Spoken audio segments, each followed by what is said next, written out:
Hey everyone, before we start the show, I just want to get some plugs out of the way. If you enjoy this podcast and you're into wrestling, check out the Nerds and Marks podcast or Marty and Sarah Love Wrestling. If you're not getting your fill on movie and entertainment discussion, then check out the Entertainment Buffet podcast. If you want to dive into the world of video games, I highly recommend the Darkcast by my friends over at darkstation.com. Listen to them cover important topics and interview men and women from all over the industry. Thanks for listening and enjoy the show.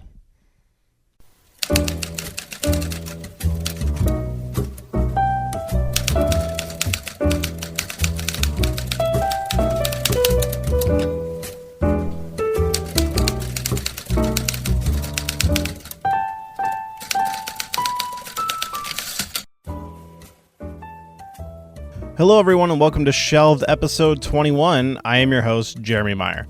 Now, this is a really fun episode that we have today. So, last month, I believe, it was probably the beginning of May, I ran a poll on 3 different scripts that what was the one you wanted us to cover. And I gave you the options of Speed Racer, Alien vs. Predator, or a Batman vs. Superman script. And the winner ended up being Batman vs. Superman, with a close second being Alien vs. Predator. And eventually Alien vs. Predator ended up being the one that went up first, but that was just kind of the way recording schedules worked out. And today we are finally going to put up the one that was voted on, which is Batman vs. Superman.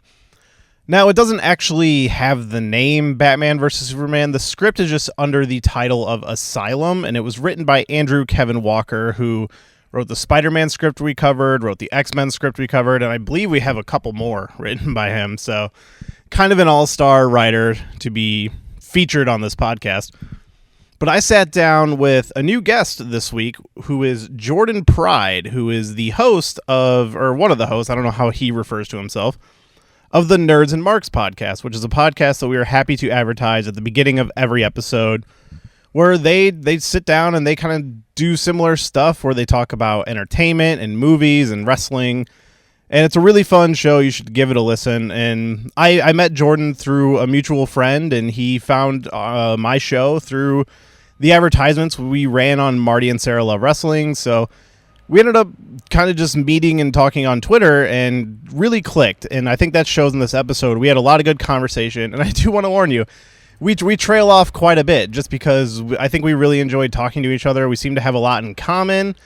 And we, as we were talking about this script, we trailed off into a lot of other comic book movie related stuff. So I think it's a really fun episode overall. You know, we cover the script. We also kind of dip into a lot of other comic book movie related topics. So you kind of get a little bit of everything on this episode.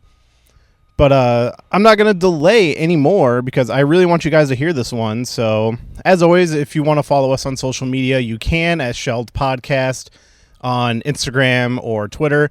You can also email the show at shelvedfilmpodcast@gmail.com. And be sure to leave an iTunes review because we love having those. So that'll help us with the show, get it in front of more people. We'd really appreciate it, and we will read the reviews on the show.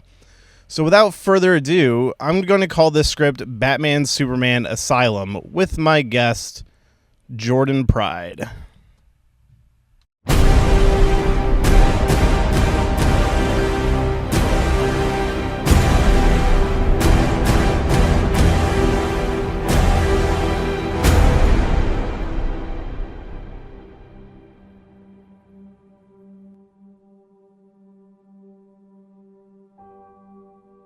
Yeah, we might get some people coming through. Everybody knows to be quiet, so we just kind of roll through. Except for Castro. Yeah. What a piece of shit. Yeah. Oh, sorry. I literally just finished reading this today. I read most of it like weeks ago when you first sent it to me. Yeah. And then I got to probably near the end of the fight. Yeah. At the end. And then I was like, all right, I'll just save it just so that it's kind of fresh and I'll have to go back. Yeah, because we were going to do this, like a week ago? Yeah, I think and so. And then I fucked up. I double scheduled. No, it's no worries. I mean, it happens. Yeah. We we have to go out to like Wisconsin. My friends really live out there, and that's why I have the travel kit. Yeah. But their setup, their spot is really nice, and I have all my boom mic gimmicks and the pop filters and I want to get some pop filters. Yeah, 90% of my podcasts are being recorded exactly how we're sitting right now. No, I mean, it sounds clean. It sounds cleaner than what I've got, truthfully. Yeah, I mean, to me, it just seems all in the microphones. Like, I had to dish out the extra cash for it. Because originally I bought like this really shitty microphone setup that would basically hook up to an iPad, and that's what I was going to do. Right. And then I managed to get the money I needed to buy, because I was like, if I want to do it, I want to just get the equipment and just go for it. I was the same way. Yeah, so I've been really happy with it. And actually, Colt, he was in here like 2 weeks ago, and I guess his equipment was like broken, and he wanted to borrow mine, but I was like, I kind of need it. Yeah. So I should have fucked up. I fucked up. You should have rented it to him. I was like, I'll give it to you, but you have to advertise my show on your show. And I didn't even think about it, and I've been kicking myself for it ever since. That's good. How did you guys get hooked up with the Marty and Sarah stuff? Well, they come in here all the time. Like I've been working here. I just have been working here for 3 years. Last month. It was like, so I met Colt after like my first week coming here, and I actually got the job here through Colt. So the story was, I was working at Target. I was working in the stock room. I'd been there for like 5 years. I used to live, I don't know if you know where Kankakee is. It's like 2 hours south. I used to live there. And I moved up here with my fiance.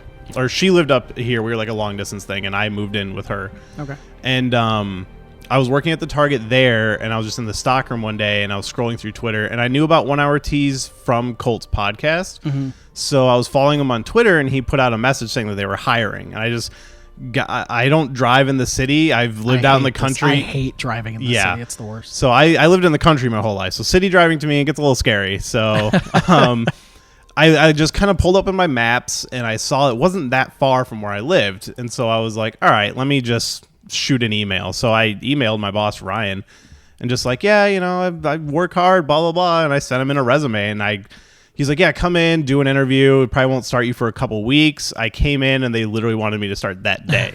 So I was kind of stuck in this weird position where I was working I like had to call off the next few days at Target, and because they offered me enough money that was worth just coming here. Right. So eventually I just had to be like, yeah, sorry, I got another job. It was kind of sudden, blah, blah, blah. So I met Colt like a week later. And then, I mean, if you see on the social media or anything here, we meet wrestlers all the time. They come in. Yeah, I imagine. Well, Marty comes in we do shirts for them, Marty and Sarah, and all the time. So I never actually met Sarah. Berto, I just met her this week, actually. Really? Yeah. So Berto, who just walked through here, he's met her a bunch of times. He's like friends with Marty too.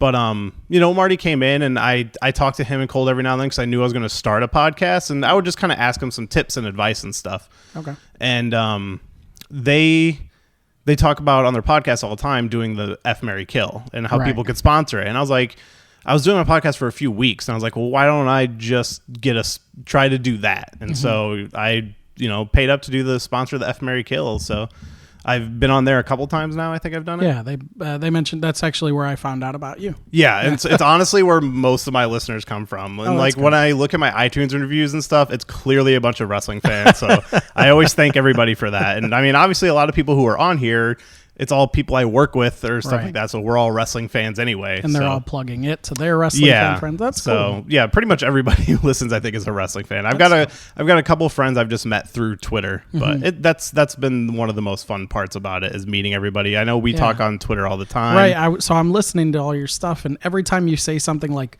I'm just like, me too. Yeah. Like the Resident Evil episode came up, and you were talking about how you're a big fan.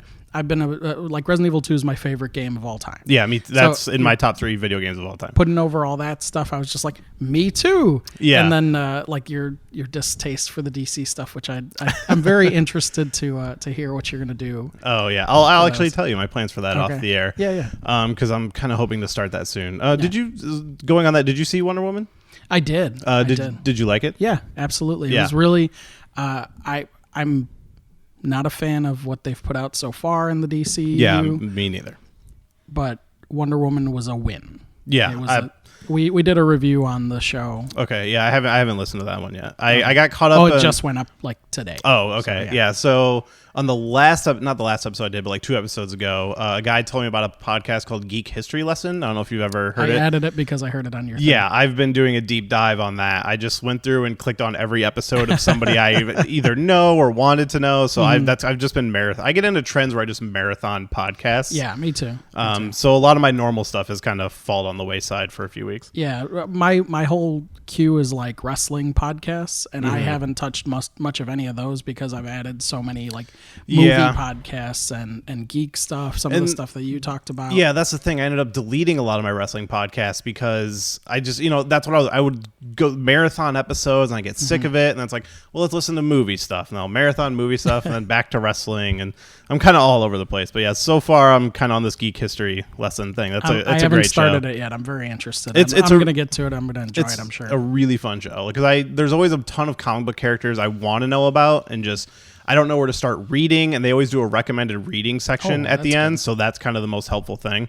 So I kind of just picked a character. I think Black Canary was the first one I listened to. It's like I know about it because I watch Arrow, but I don't know the comic history. So they're really good about that stuff. They give you the history, they break down big storylines, and then they do like a recommended reading section. So cool.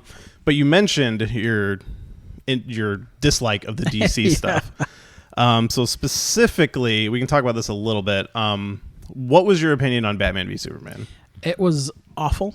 I'm a huge story person. Like, you have to tell me a cohesive and interesting story that makes sense.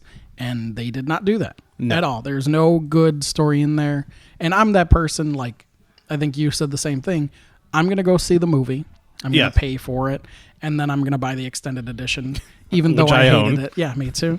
The only one I haven't bought yet is Suicide Squad. I bought it on Vudu, on digital. Yeah. I didn't buy the physical. Usually I collect the boxes. That's how I am. Like for me, I'm a big physical guy, but I'm getting to the point where I want to buy the one that's physical and digital, because we're considering buying an Apple TV, because a lot of those movies I redeem on my iTunes. So we want an Apple TV just to have that stuff access wise. But for me, like, I'm a big movie collector, so for me, I gotta have the physical one. And I know I'm gonna end up with Suicide Squad one day, even though that was my least favorite. But it's one of those things that, like, now Wonder Woman was good, so I know that there's a good one I want. So now I'm gonna want the whole collection. Gonna have to catch up, yeah. So they, well, for the digital stuff, I just started. My buddy got me into Vudu. Yeah, I use Vudu for the stuff that only comes on Vudu, because some movies only do that. So I have Vudu, but if I get the option, I always go iTunes. Okay, yeah. So I don't have anything iDevice of any sort. I have an iPod somewhere in my life. I don't know where it is. It's in my car. It's attached to my car. Yeah. But that's it. So I don't do anything iDevice. The things that are only iTunes, I have on iTunes, which is probably like 5 movies. Yeah. But Vudu, the cool thing about it is, you can, if you have the disc, for the most part, unless it's like Disney or something, you can just pop in the disc, and you'll pay, like, if you do 10 at a time, you'll pay $1 for each one. Yeah, they actually started a thing. You could, a buddy of mine, I don't know if I should talk about this on air. Maybe I'll cut this out. But a buddy of mine sent me a website that basically, because they just started doing this thing where you can scan a barcode and just get the movie for $2. Right. But you can just look up barcodes online. Ooh. So you can basically get any movie you want for $2, as long as it's compatible. So I went on there and I got a couple of movies that I was like interested. Like, I got 12 Rounds 3 Lockdown with Dean Ambrose for $2. And I'm like, yeah, this is what I should pay for this movie. So that is one nice thing about Vudu. And I like Vudu. Like, I use it on my iPad. I use it on my TV. But like I said, it's mostly for stuff. I usually just lean iTunes just because I like their setup for being able to download and watch stuff. Yeah, it's again, I don't use it too often. But the reason Vudu is because it also categorizes, like, you have your Ultraviolet, Disney, and one other thing. Yeah. That are you drop it all into Vudu, so you can watch it all on Vudu except for iTunes and then something else. But so yeah, it just worked out, and also because my dad likes to take my DVDs. Oh yeah. So I was just like, I'll just set this up. He can watch whatever he wants that I have. If he wants something, I'll just buy it, and we'll both have it. Yeah, so that is a nice thing. So when it comes to lending out and stuff like that. So was there anything you liked about Batman v Superman? Because I walked out of the movie thinking that was trash, but I liked Ben Affleck. Yeah, and I liked the look of the movie and the way Zack Snyder can make a movie look great.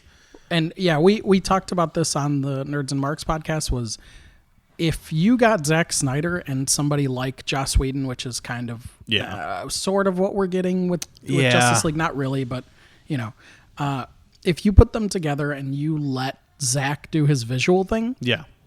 with a great storyteller, cinematographer. yeah, he's good at what he does visually. You could have potentially an amazing movie. Yeah.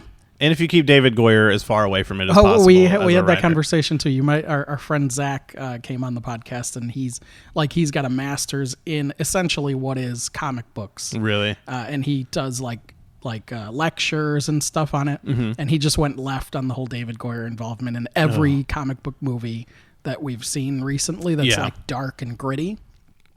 Which is kind of the problem. Yeah. Is especially when you get to Superman, he's about hope. Yeah. But you can't have hope. But when we got to Wonder Woman, we kind of got all those things that were missing. Yeah. Wonder Woman did a really great job of, for one, adding color to a movie. Right. Adding humor and a purpose and hope.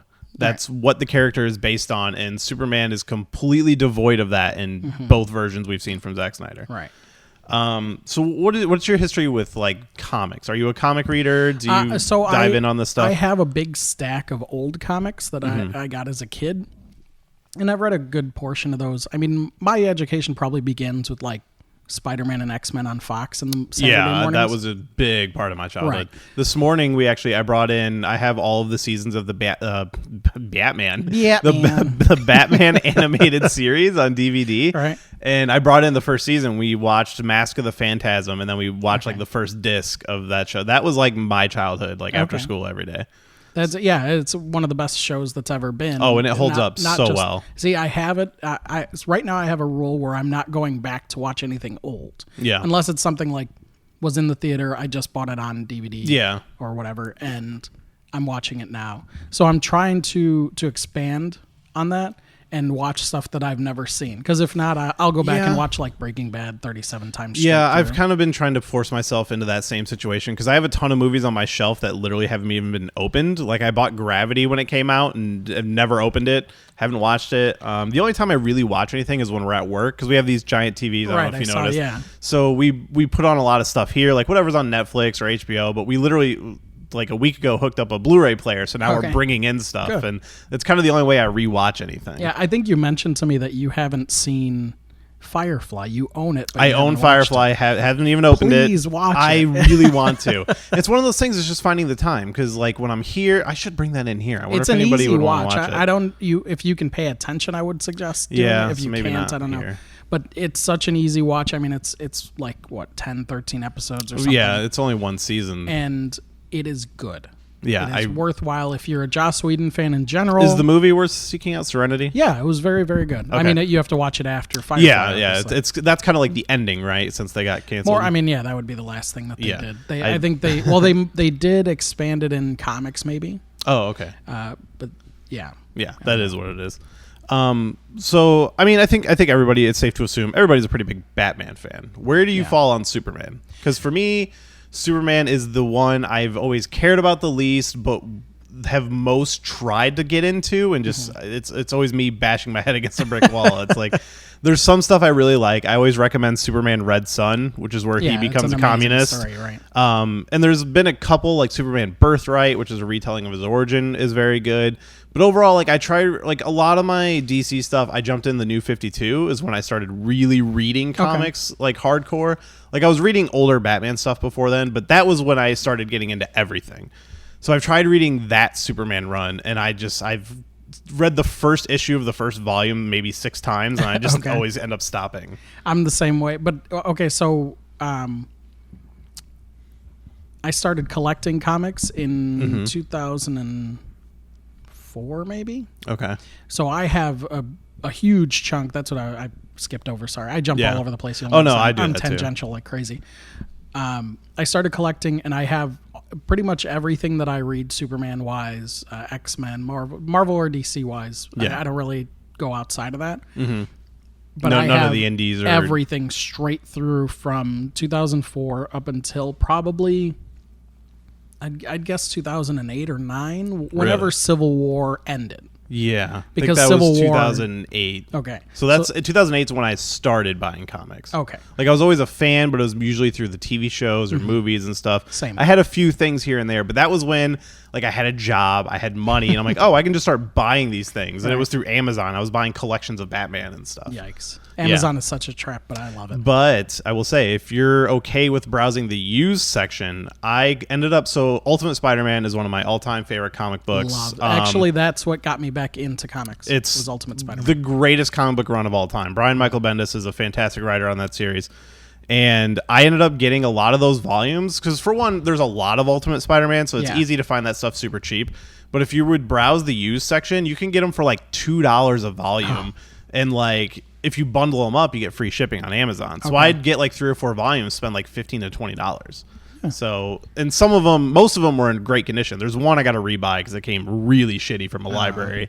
But other than that, it was a great way to collect all that stuff super cheap. I saw it I was in like Barnes and Noble, and they had a hardcover collection of Spider-Man, the first, I don't know, 6 or 7 volumes in one hardcover. I bought that and I burned right through it, and I was like, more. It's a series that's so hard to put down once you start. And it's like the Ultimate Universe was super smart because it's the same as whenever you reboot a universe, except they didn't have to reboot the universe. Yeah. They just did a different version of it, Elseworld or whatever you want to call it, which is one of my favorite things, is seeing the different version of the things. Yeah, I get really into that stuff. Yeah. So after I read that, I started buying up all the hardcover binders, and then they got down to the trades where the binders weren't there yet. Yeah. And then I started buying the individuals. So I got sucked into that world just because of Ultimate Spider-Man. I went all comics. Yeah. Just jumped in. Yeah, and that was my problem. Is I worked at a Target that was next door to a Barnes and Noble, so I would just wander through there on my break and be like, oh, I can just buy these comics right now. So I got in really deep. So I guess we've been talking about comics for long enough, so I guess we can actually talk about what we're here to talk about, which is, it doesn't have a name. That's kind of the hard thing to talk about this. So it's under the script name Asylum. So a lot of people call it Batman Superman Asylum, Batman versus Superman Asylum. And it was written by Andrew Kevin Walker, who wrote movies like Seven. I looked up his history, and it's 7, 8mm, Sleepy Hollow. Ooh, 8mm. That's all I have here. Well, he wrote Spider-Man. But here's the thing. We covered a Spider-Man script on this show. Yeah.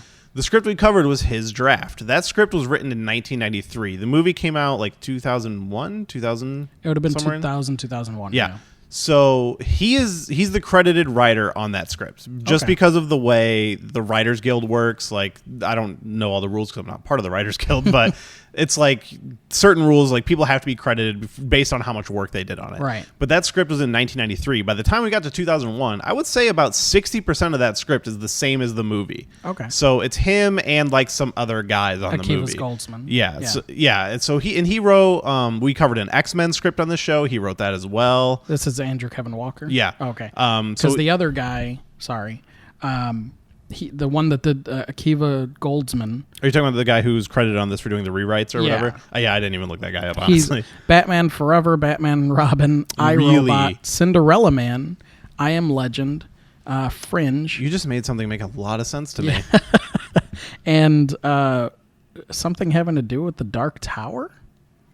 I don't know. It's a scribble. I mean, Dark page. Tower's been they've been trying to make that forever. Yeah. So I don't know if it has anything to do with this movie coming out or one of the older projects. I think he might have something to do with the one that's coming out. I know very little about Dark Tower. So I've never read any of it, but the preview looked really recently cool. dived into the Wikipedia of all of the books, and that series goes places. It's like Stephen King is a character in that series, and they cover him getting hit by the van, and it's super meta and super weird by the time they get to like the 5th book. Okay. I don't read anything. I never do spoilers. I avoid everything. That's like a any thing. Story, for me, it's like it's stuff if I don't really give a shit about, I'll just like, let's fuck it. I probably don't, but if I watch a movie and I know something ahead of time and I'm like, oh, I knew that, I'll just be like, well, this movie was stupid. I kind of subscribe to the theory that there's like been studies out there. It's like, people sometimes enjoy stuff more if it is spoiled for them because they have a picture of it in their head, but getting to see it is still a different experience. Right. I can definitely see how certain spoils could ruin a movie, but for things I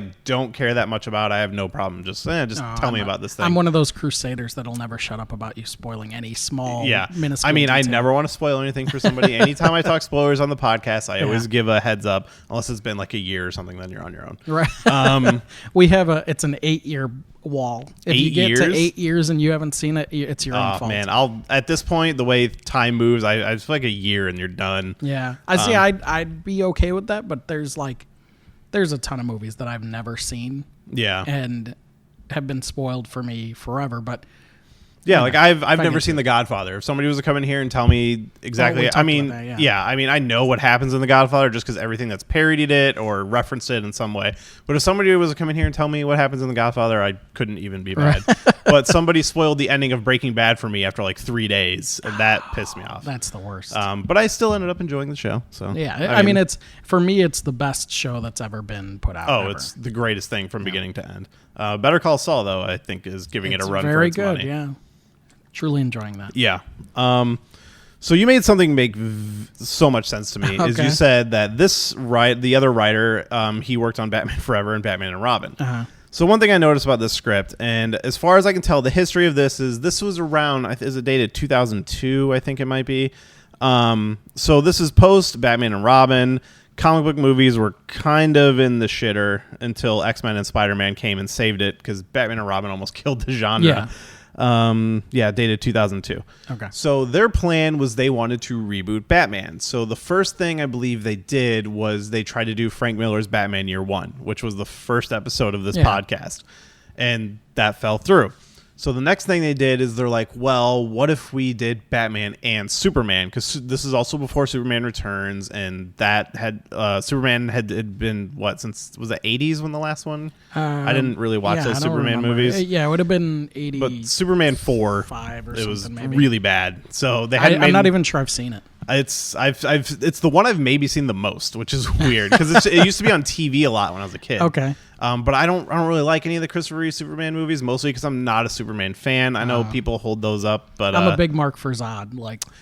Superman 2 was definitely the best one, but Terrence Stamp's Zod was phenomenal. I tried watching it, I got the Blu-ray and I tried watching it, and I just fell asleep. Those movies just don't do it for me. Okay. So their plan was, well, why don't we just put them both in a movie and go forward with both of them? Right. And somewhere in between here is when the Justice League George Miller movie was going to happen. I don't remember what year that was. So good. Yeah, and I have that script. Cannot wait to do it on the show. Obviously, we're going to say that for November when Justice League comes out. And I think they're trying to make a documentary about it, like they did the Superman Lives one. Yeah, I did. I think I heard about that. Yeah, so I really hope they do that because you can read the script, but they had a cast, they had the director. I'm pretty sure there was concept out. I do remember. I want to say Gosling might have been Superman. Maybe I know Armie Hammer was Batman. Armie Hammer was Batman. Yeah. Jump behind. I think Armie Hammer is one of those guys who could be great and just hasn't gotten there. They haven't given him the right role. I haven't seen what's that Social Cowboy Network? movie? No. Oh, Lone Ranger. Yeah, nope, I kind of want to. Everybody shits on it, but everybody shits on the pirate movies, and I love those. So. Me too. I don't like the last one. I haven't seen the newest one yet. It's not great.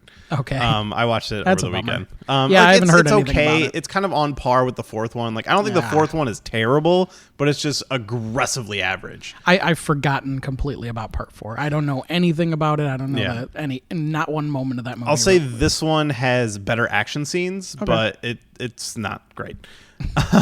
So basically what happened here was they're like, let's just do a movie with both of them. So Andrew Kevin Walker wrote this script, turned it in. It looks, as far as from the script we can tell, there's not a ton of news out there, but it says there's revisions on this script, so it at least got that far.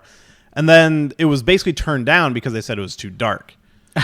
And that's hilarious considering what we got. Right. Because when I read this script, to me it almost reads like they wanted to take the animated series and make it real, but darken it up a little bit. Because in the beginning it's a little doom and gloom. It's Batman's older, Superman's getting divorced.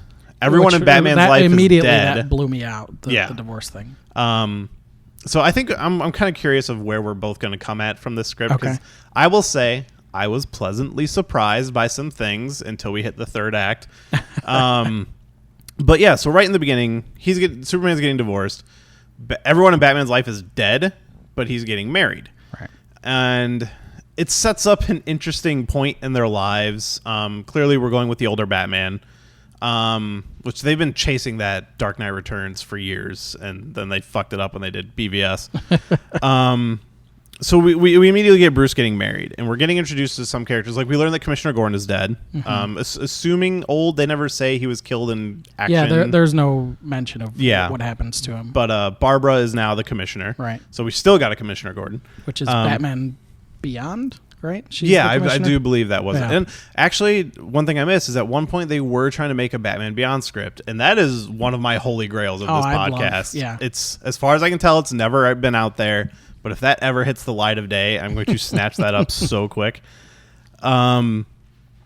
So we get... one thing about the script is there's a lot of references to previous Batman stuff. And what you said that made me open my eyes to something in the script is it makes a lot of references to the Tim Burton franchise, which I would consider Batman 89 to Batman and Robin. It seemed like this is almost a sequel to those movies. Okay. Because I'm trying to remember all the references. They do make an Aunt Harriet reference, which is a reference to 60s Batman. I wrote that down, yeah. And that's pretty early in the beginning. And she's an alcoholic, by the way. Yeah, they're at the wedding, and she's drunk, and somebody has to pull her away from the bar. Whose aunt is she?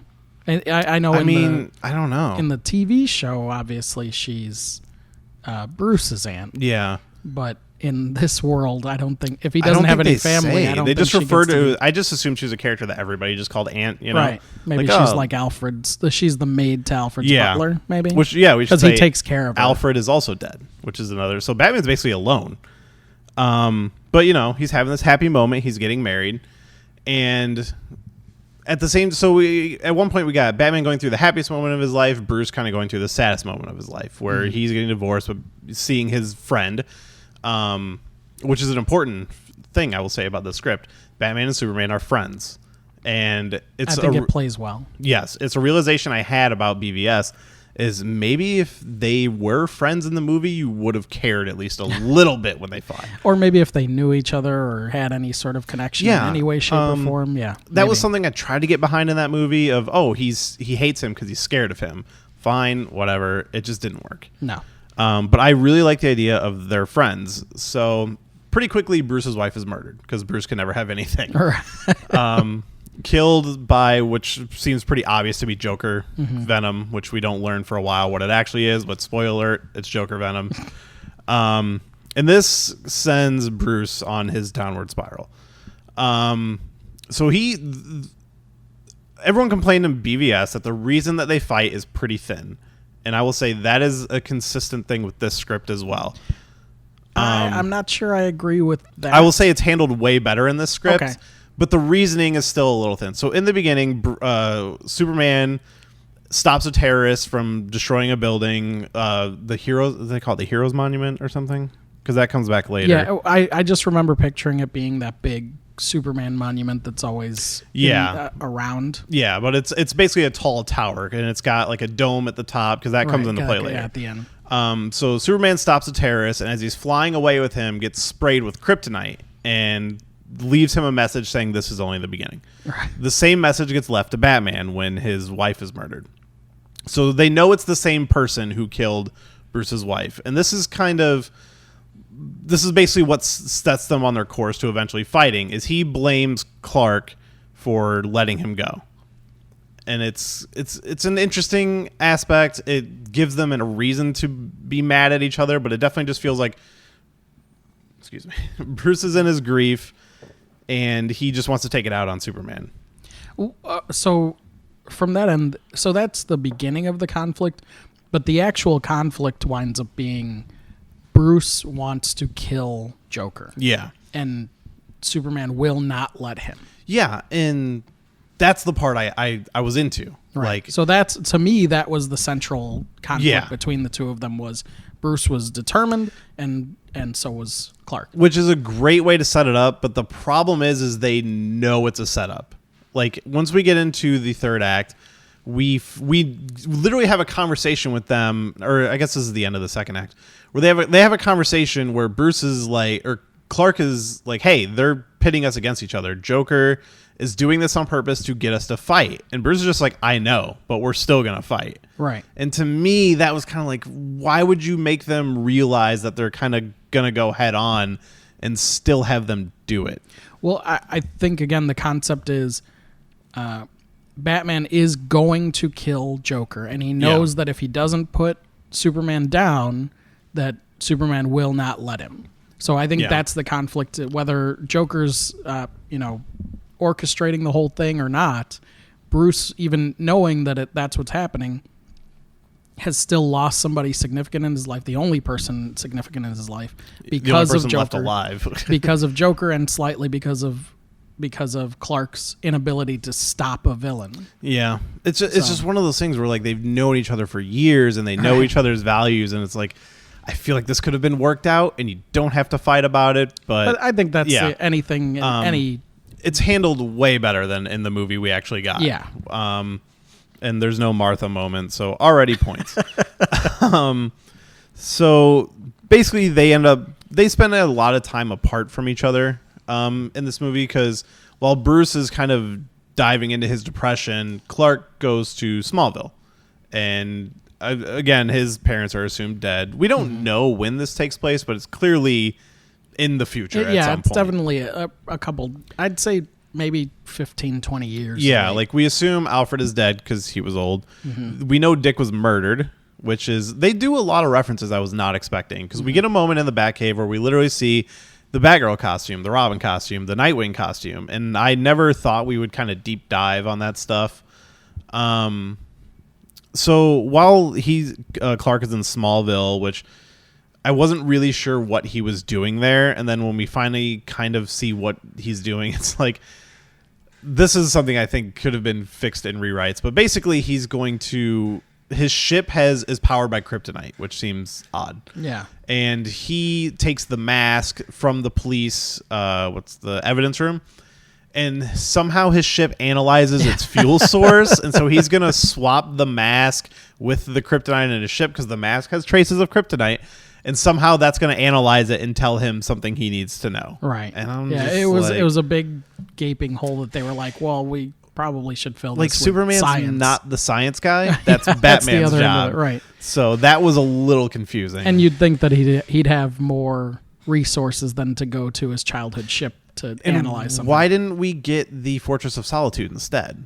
Is kind of the question, because he has technology in the Fortress of Solitude. Like, you read Superman comics, not like a computer, but like with the crystal stuff. He's able to deduce things there. Yeah, it's a technologically advanced cave.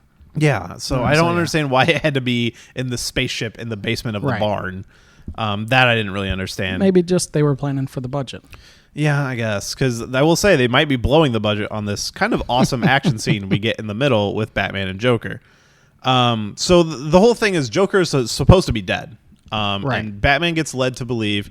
So we do get a kind of, he gets his first night back out in the costume scene, and he takes down some jewel thieves, basically. Right. And a really interesting end to that is he takes them down and then dumps out the diamonds in the sewer. Yeah, which I thought was stupid. I was like, was I reading that right? I'm like, so he stops them. And he's like, make sure they don't get the diamonds, but the museum doesn't get the diamonds back. Like that, I didn't Nobody understand. gets them. They're just in the sewer. Yeah, so that was kind of an asshole move. I think there's a couple of them. Yeah, that was really fucking weird. There's also in the Batcave, Alfred shows up. And there's this weird and they don't beat explain where it. Well, they kind of do, where I guess he's a hologram. Yeah, that's but that doesn't, like, he gets introduced on page like 30 or something. He goes into the cave for the first time. He's just like Alfred, and Alfred comes out of the darkness, and you're like, whoa, has Alfred just been living down here, like faking his death? And it's not till like page like 80 almost that Barbara comes in the Batcave and like puts her hand through him, and you're like, okay, it's a hologram. Because at first I was like, please don't make this a robot. Like, I was like, we can't go that far. Because there are a lot of weird things in this script that almost play it like the cartoon. Like, for example, there's a really great chase scene in the middle of the script. So Batman finds out that Joker's coffin is empty, and when he opens it, a giant Jack-in-the-Box comes out, which is a little ridiculous, but not too far of a stretch. Like, all right, Joker would do something stupid like that. Right. And then they get into a chase where he's in the Batmobile and Joker's in like a truck, and he's throwing out like rubber bouncy kids balls, but they're bombs. And I'm just getting really strong animated series vibes from this stuff. But then, like, now that I think about it, it actually feels more in line with something like Batman Forever. It's like, this feels like it could be like the 10th Batman movie in Tim Burton's franchise. We're like, hey, we finally got the older Batman, and we're finally making it serious, but we're going to keep some of that slapsticky stuff in there. Adam West. Yeah, like, that would be amazing. Well, this whole thing, anytime I read something Batman, it's always Conroy. It's always the animated series. Yeah, me too. So the entire time I'm reading it in Conroy's voice. It's always Conroy. It's always Mark Hamill as Joker. That's in any of those animated characters, because that was what I grew up with. Right. And even now, in a lot of the animated movies, they bring those guys back. I mean, obviously not Mark Hamill anymore, but... Bummer. Yeah. Yeah, because we get moments like that. We get another moment where Joker sends out little toy zeppelins with like leaflets in it, and I'm just like, this stuff feels real hokey. Yeah, it's very well over the top than what you should be putting on a live action screen. Yeah, probably. Even for Joker. And I didn't even think about this till now, but it kind of would make sense if this took place in the Tim Burton universe, because Joker died in that first movie. Right. So theoretically, that could be the case. They never say how he dies in the script. It's just that, hey, something happened to him. And they even put his name as Jack Napier on the tombstone, which I forgot about, which is only from that movie. It's never been that in the comics as far as, even in the Killing Joke, when they do like his so-called origin, it's not, they never give a name. Yeah, so. Yeah, there's a couple beats before where they're setting up like the friendship between Bruce and Clark that is really beautiful, cool moments. I feel is handled really well. Yeah, like, absolutely. The stuff at the wedding, they're kind of talking on the roof and Bruce joking around. Yeah, and Superman's like, "I'll race you down," and he like zooms past him. And they even do a lot of that at the end too. Like after their fight, like when everything's said and done, they have this really good buddy moment on top of the building. That stuff is handled really well. Like, I wouldn't say there's a lot of really good dialogue in the script. Not at all. Like, I'm just coming off of Joss Whedon's Wonder Woman script. There's a lot of great dialogue in that script. We read Kevin Smith's Superman script. A lot of great dialogue in that script. Dialogue, yeah. Yeah, but this one, it's kind of your standard superhero movie. Which is going to be punched up eventually. Yeah, and we can assume this is like a second draft maybe. But there could definitely be there's some good stuff with Superman and Bruce, but everybody else is kind of, and like I guess a few good things with Joker. Yeah, Joker didn't land for, like, Joker's my favorite villain. Yeah. And he did not land in this script at all for me. No, you don't get a lot of time with him, and like what you do get, like, so I keep bringing up the action scene. They have a really good chase. So Batman's chasing him, he's throwing these bouncing balls at him, speaking to him the whole time, and he's got some good kind of me versus you lines, the kind of same Joker Batman stuff you always get. Right. So I wouldn't say it's anything new, but it's done well enough.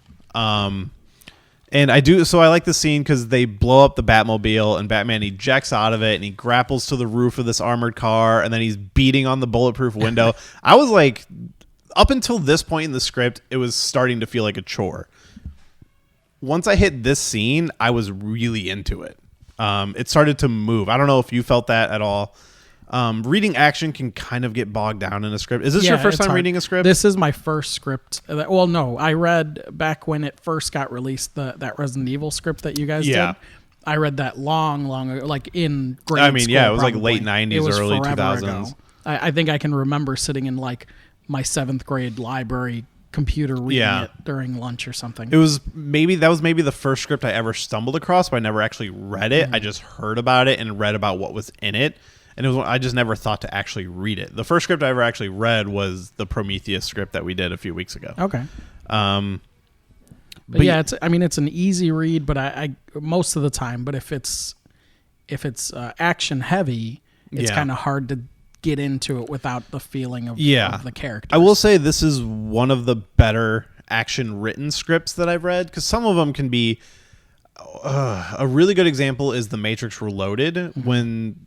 The scene where he's fighting all the Agent Smiths, the way it's written in the script is very metaphorical and philosophical of him fighting back this force, this black force that's like surrounding him. But in this, it's literally like punching and dodging and stuff. Like, it's almost like reading a novel. So some people handle it really well. Some people handle it a little confusing. Sure. So that was one thing that was easy for me to follow and envision these action scenes. And we'll say this has some really entertaining action scenes, because when I think to BVS, I don't remember like any action scene other than the one where Batman kicks the shit out of all those guys in the warehouse, which is easily the best part of the movie that the extended edition totally ruined. I don't remember what happened in the extended edition. They just made it seem like he was killing people because they added blood and broken bones. Well, you watch the original version and you feel like he's just fucking these guys up. Like, theoretically, they all could have lived through that. I mean, he kills multiple people in that movie. He kills everyone. I think when I did a tally, you can at least confirm 6 kills.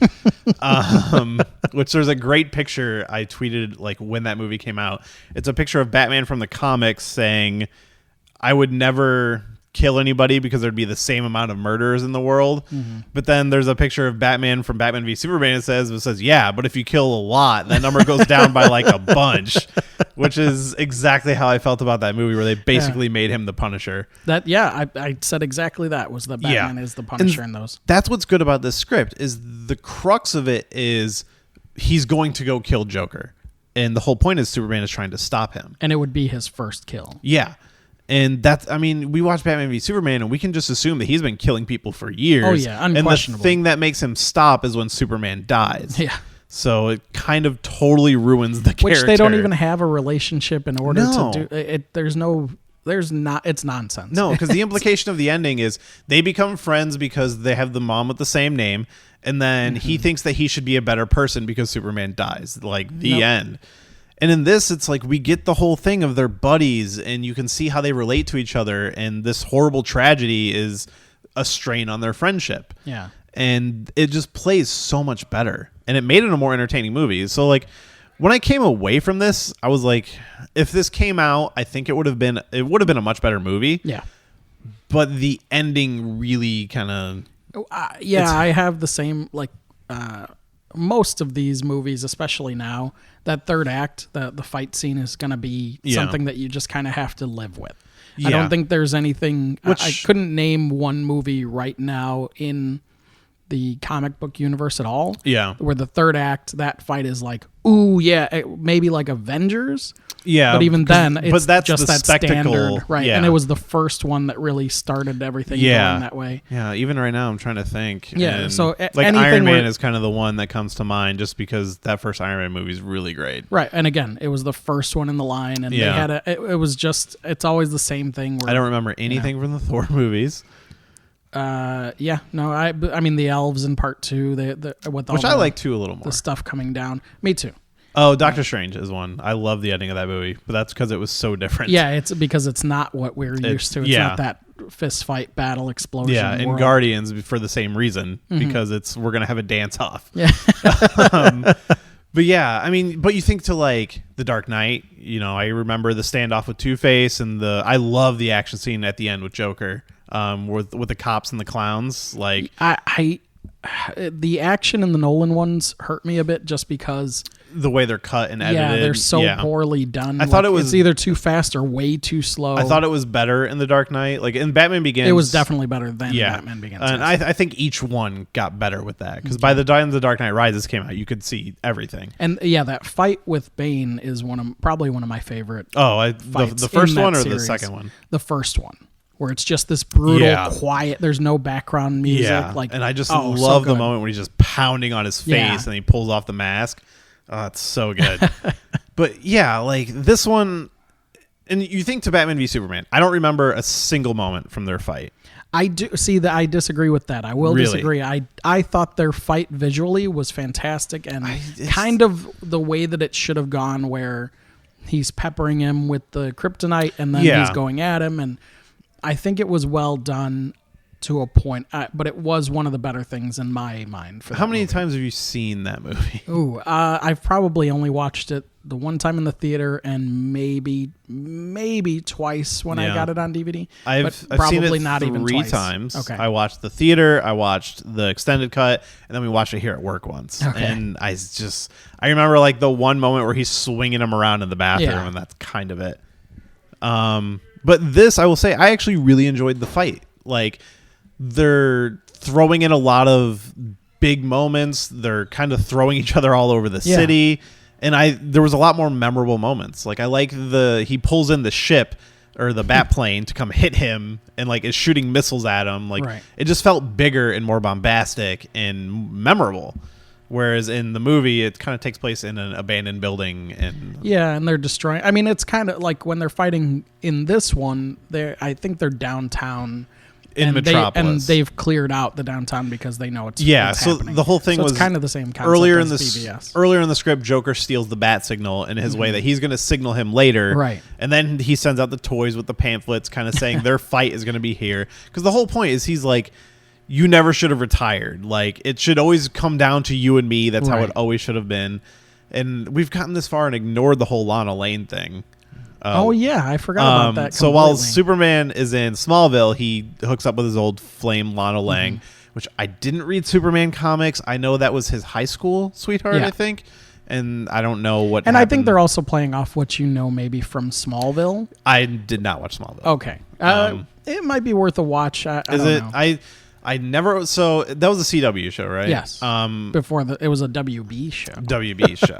So I avoided it just because, like, that just seems like teen bullshit. Which is, I mean, that's what all those shows are. Even now, when you go to the CW stuff now. But then I love Arrow. It's good. Well, I don't love Arrow now. I love. Flash now. So I'm only on halfway through season 3 of Arrow. Okay. So I haven't gotten to the really bad shit that everybody complains about yet. So currently, I still love Arrow. Although I hear this new season was actually very good. This season was better, for sure. I think it was the third season that got really ugly. I think season 3 is where everybody says, like, it's still good, but you could definitely see the decline. Yeah. And then everybody hated season 4. Okay. So, and I haven't seen Flash. I've only seen the pilot. I really need to get into it. So the thing that you have to let go of on Flash is campiness. Yes. Because that's one of the things that I'm like, I don't know if I'm going to like it. It's played to the point where they know what it is, and they play it very well, and it actually works as a strength of the show once you accept it. And I hear it gets better, like, as it goes. It's amazing. Like, that first season, once you get to the end of the first season, if you're not sold, then you can walk away. Yeah. But once you get to the end of the first season, and then the second season, they bump it up a notch, and because they run on this theory that we may not get another season. We're going to do it all. Yeah, which is great. I think that's how you should run every season of a show. So, and they do it. Like, that's even awesome. The stuff that's crazy, the stuff that, like, you're just like, I don't know. I've really enjoyed the crossover episodes they did on Arrow. Yeah. So, and I always hear how everybody talks about Flash. So it's one of those things, I know I need to watch it. I'm not a big fan of campiness, which is the kind of thing that's taken me so long. And I did want to wait until I caught up with Arrow and Flash. I wanted to get to season 3 before I started season 1 of Flash. Okay. So I'm getting there. I do own the season. I just have not sat down to watch it yet. All right. But yeah, so Lana Lang, it's kind of, it doesn't really go anywhere, but it's, he's divorced from Lois, so he spends time in Smallville, kind of hooks up with an old flame. Mm-hmm. And her whole contribution to the story is, this is where Superman always gets interesting for me, is the discussion of, he's an alien. Should he even be bothering with human problems? Right. And she's basically there to be like, you are who you are. You're not really Kryptonian. You're not really an Earthling. You're Superman. Yeah, and they have this, I mean, one, she knows who he is, and they have this connection, and it's kind of to show that maybe Clark also can't be happy, the same as Bruce. It's this kind of... And he even says that the thing that broke him and Lois up is the job. Right. So there's that, but there is also, what we do get from the Smallville stuff, is there's a phenomenal sequence where there is a child who jumped into the water. Is that from Smallville? The car in the water? The idea is, yes. Okay. But this thing pulls from everywhere. It's kind of interesting. So I don't remember if this is a flashback or... I think he does it again. Okay. Where they have a flashback where the car thing happens. Okay. The car goes over the... Yeah, the whole story is there's a car in the river, and these kids bet another kid if he could swim into the car, and he got stuck. Right. And then he ends up saving the kid, and he talks to Lana afterwards and says, do you know why that car was in there? And then she tells a story. Okay, so that story she tells is from Smallville? Sort of. In Smallville, it's a school bus. Oh, okay. That goes in. But which they did in Man of Steel, too. Yeah. So it might be a canon story. I don't know. Maybe. I don't know. Either way. But the beautiful moment is when he goes to dive in, I believe, as Clark Kent. Yeah. It's just this really hopeful, like, oh, here we go. I got to do this now. And she gives him, like, the pass to go do it. and the reaction from the characters, it got me kind of emotionally. Yeah. I have this weird thing with hero moments. Oh, no. And if you do it well, I almost I'll teared just up be in like, Wonder Woman yeah, during a the couple No Man's times. Land scene. Oh, yeah, Oh, my absolutely. God. I will admit it. I felt the emotion, and I was there with my wife, and she really felt that too. So, and that was one of those scenes I heard everybody talking about it going in. Okay. So I knew that was kind of a powerful moment. And yeah, there was definitely I had to be like, whew, like I was feeling. There's a couple for me in that. So that's. But anyway, that's this moment. We got that. From the Smallville moment, the thing with Lana. This is all making this way more interesting to me. Like the way it pulls from everything. Because like literally in my notes as I was reading it, I was like, oh, this feels like animated series. I was like, oh, this feels like it takes place in the Tim Burton universe. And I've always been a big fan of, I think they should keep those universes going in the comics. Like I'm pretty sure there's a Smallville comic series. I think it'd be amazing. Like, so they were going to make a fourth Tim Burton Batman movie called Batman Unchained or Triumphant, depending on who you're hearing it from. Fifth, you mean? Fifth, yeah, sorry. Okay, I was like, wait a minute. Yeah, so I think the real title is going to be Batman Unchained, but everybody knows it by Batman Triumphant. And it was going to feature Scarecrow and Harley Quinn. Okay. And Joker was supposed to have a cameo. And it was going to be a continued, a little more darker version of Batman until Batman and Robin tanked and they canceled the whole thing. And I was like, what if you made that as a comic book? What if you filled in that 7-year gap in the Nolan universe with more Batman stories? I want to see how they would realize Poison Ivy in the Nolan universe, you know? Like, I just wish they would do something like that. I'd be very interested to see. And that's something that you can market.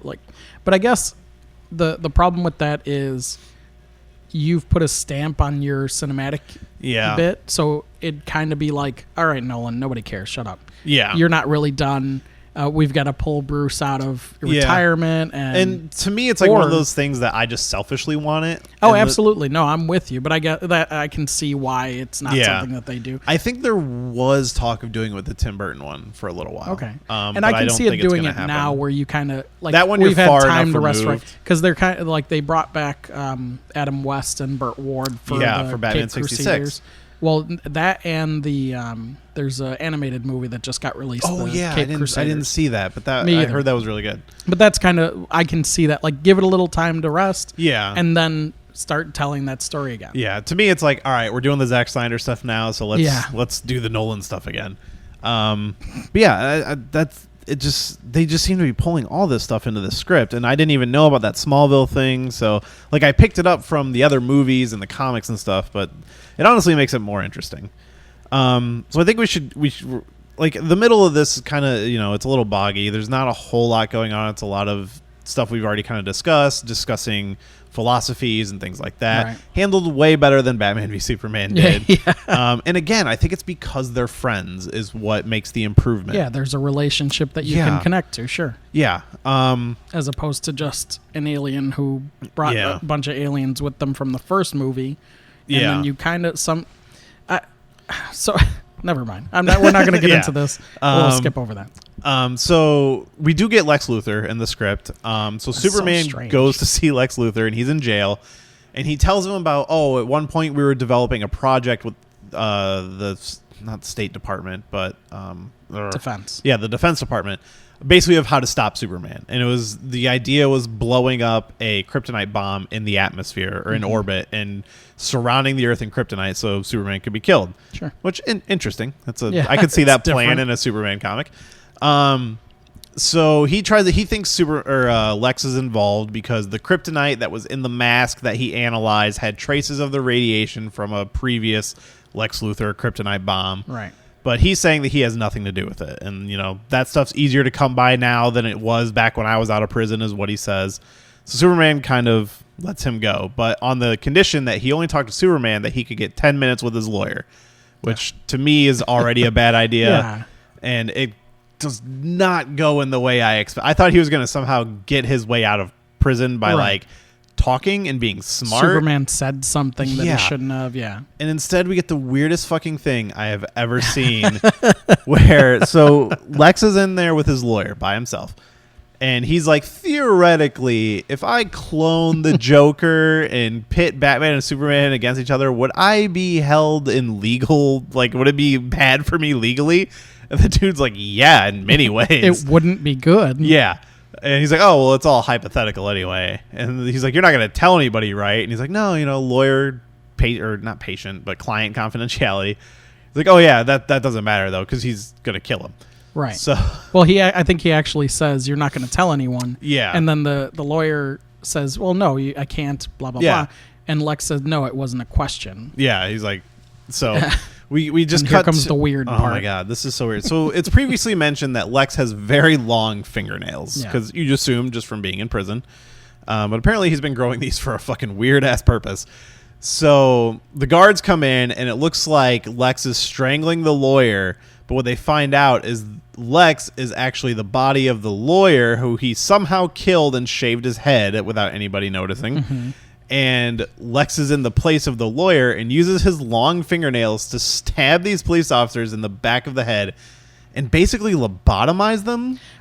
So the way I understood it was he had some way with those nails to mind control these people. Which, what? Yeah, there's no callback to it ever again. And he uses them to walk him out of prison, basically. That's it. That's literally the only reason. It's to explain how Joker's back. And to get Lex out of prison because we need him for Superman. So I don't know how you felt about this script up until this point. But I was reading this and I was like, man, why didn't this get made? I actually think this is really good. Like, it pays homage to a lot of different Batman stuff. Like, it's got some rocky moments, but that could have been worked out. And then this happened. And I'm like, oh, maybe this is why. And it's kind of downhill from this point on. It kind of levels out for a minute there. Okay. But I don't think you can go like you get mind control fingernails and then there's only one way to go and that's up. Yeah. So I won't say that it's that's definitely the lowest point. I think we jumped off the cliff and now we're working our way up a hill. This leads us into the fight with Batman and Superman. Mm-hmm. Like I said, he hits them with the plane, they're shooting the missiles, they get thrown into like a fountain, and it's a good fight. I will say I really enjoyed reading this. I was like, and he's got the armor with kryptonite inside of it because Batman saw the conversation inside the jail cell with Superman and Lex Luthor, so he knew about this. The Project Achilles' heel is what the government called it, which was the plan to kill Superman if they ever had to. So he steals the kryptonite from that plan that they had stored away in some where when they have a that's a whole movie that we could they have a scene in the warehouse where he sneaks in and finds it underneath this warehouse and he steals it and then he bounces and he uses a jetpack to escape, which is I do vaguely remember. I don't remember. It's the rest a weird of this. scene. I must have just blown right by it. I literally just read this, like I finished maybe 20 minutes before you walked in, so this is a little more fresh in my mind. Sure. So yeah, he gets it in this like canister and then he escapes and he's like surrounded by 20 guards pointing guns at him, and his way of escaping is he throws the canister in the air, so naturally everybody looks at that, and then he rockets off with the jetpack under his cape and catches it in midair and flies away. Okay. And then sure, why not? Literally leads us into the fight with them, and he's got the armor with the kryptonite inside of it. Okay. And he beats the fuck out of Superman. Oh, yeah. Like, way more brutal than what we got in the movie. Because I will say in the movie, he does get the upper hand on Superman pretty easily. And he's Batman. Yeah, there's not a lot of trading blows going on. Superman eventually gets away from him, and his whole thing is like just try to keep his distance, because if he's close to Batman, the kryptonite will obviously weaken him. But his whole thing is just stay up in the air. And he flies up above the clouds after kind of pushing off Batman a little bit. And he's just soaking in some sunlight. But Batman takes this time to he has fashioned a kryptonite arrow and shoots it at him. Right. And what's good about this scene, again, is he's showing a lot of remorse for having to do this. Yeah. He's like, I have to do this, but I'm sorry that I have to do this. And it works. It works really well. And it's been a while since I've read The Dark Knight Returns. I feel like there's some of those themes in there as well. Yeah, I was going to say, so the kryptonite arrow is definitely from that, but Ollie is the one in charge of it. Okay, I totally forgot about that. Which my note says, kryptonite arrow, no Ollie, screw this. Yeah, I always forget about that, because he's got one arm, and that's just one of the things, which I guess didn't they do that in the Flash crossover or something like that? They do touch on it, yeah. Yeah, they have an Oliver with one arm or something. Which is great. Yeah. They Flash, again, Go watch Flash. I need because they to. can touch on the Elseworlds and all that stuff too. Is that one of the crossovers with that? What's the other show? Not Legends of Tomorrow. Was that one of the 3-way crossovers? It probably is. Legends is kind of forgettable for me. There's some great characters in it, and I love timepiece stuff, which they can do all the time. And I do like some of those characters. Like I like the Black Canary girl, and I like Ray Palmer. Is that the guy who played Superman? Adam, yeah. Yeah. So I like those characters. So that I caught one episode on TV here at work once, but I've never actually watched it. And then the 2 guys from Prison Break. Yeah, the guy who plays phenomenal. Captain Cold. Really? Yeah. That's do you watch They're Prison? Again cheesy. Yeah. But, Do you were you one of those people that watch Prison Break? I loved the first season. I heard it was I don't know, maybe I'm totally wrong on this, but I heard it was like a bad show that was really hard not to like. Maybe. I couldn't. I haven't watched it. Did you just legitimately love it, or? I loved the first season. I want to go back and watch it. I haven't watched it in forever, so maybe I'll go back and just be like, this does not hold up. Yeah, I heard the second season. I can remember rewatching it a couple years ago because I didn't ever see the final season. So I rewatched the whole thing to watch the final season, and I remember getting to the second season being like, all right, never mind, it wasn't that good. But the first season I still really enjoyed. I know some people that watch it and they always describe it as like it's a really dumb show, but it's like it's good because it's dumb. Like sure. So I could see that, but I like Wentworth. Give it a shot. I've seen him in a couple other things, and I did like him as Captain. I think he was he in the pilot of Flash? Was he one of the villains? He was definitely in. I mean, the first season. I feel like I saw him. I'm not sure in the he's pilot. in the pilot. I don't know because I've only seen the pilot. So if he might have been in there. Anyway, yeah. So during this fight, there's a couple of really wonderful scenes that I really. We got the kryptonite arrow. As soon as the arrow hits Clark. Yeah. Clark screams so loud that buildings are shattering. Okay, see, like so this part I was shattering. kind of like really rushing through, so I might have missed some details. There's definitely some. The details are kind of what make these bits for me. Yeah. There's that. Then that actually is really. I didn't. Catch Batman that. will not go down. It's one of those things like when Superman and Doomsday punch each other. Yeah. I'm always waiting for that sonic blast. Yeah. And this is kind of that for me in this. And then so Bruce is standing over him. There's an overhead shot from way, way far up on top of whatever tower or church they're in front of. There's a bell tolling, and I do remember the bell. Yeah, and Batman is kind of doing what you're talking about. He's feeling bad. He's saying, I had to. I had no choice. You gave me no choice. And so just that shot of him standing over Superman who's laying on the ground. Yeah. And I can just picture like the that cape overhead and shot. everything. Yeah, the cape splayed about, and just a really cool visual in my mind. Yeah, this script handles a lot of that stuff really well, because this is the second Batman script I've covered now, and even in the first one, there's no memorable scene. We covered the Batman Year One. Mm-hmm. You don't even get the memorable moments from the Year One book, like the bat coming through the window and stuff. Right. There's just no like. You think of that splash page on the screen type situation. Of the thing crashing through, yeah. Yeah, and this script had a lot more of that than the last Batman one absolutely. we read. So, yeah, he basically takes out Superman, and Superman's just he's done. Like down for the count. He hits him with that arrow, and he breaks the arrow off, which later comes back, but... Okay, yeah, you're going to have to fill me in on that, too, because I don't remember. Because, like, later when stuff starts happening, again, I was running out of time, so I was rushing through, and I apologize. But I was like, wait, does he still have the arrow in him? So he does the whole time. He does? Okay. So the arrow's still in him, which I'm starting to question. Superman keeps going, he keeps going. Yeah, and it's one of the issues that I have with Superman is there's no level to it. You can't. There's no defined moment where he's got kryptonite in his heart. Yeah. He's got to stop. I mean, they do say he has kryptonite poisoning.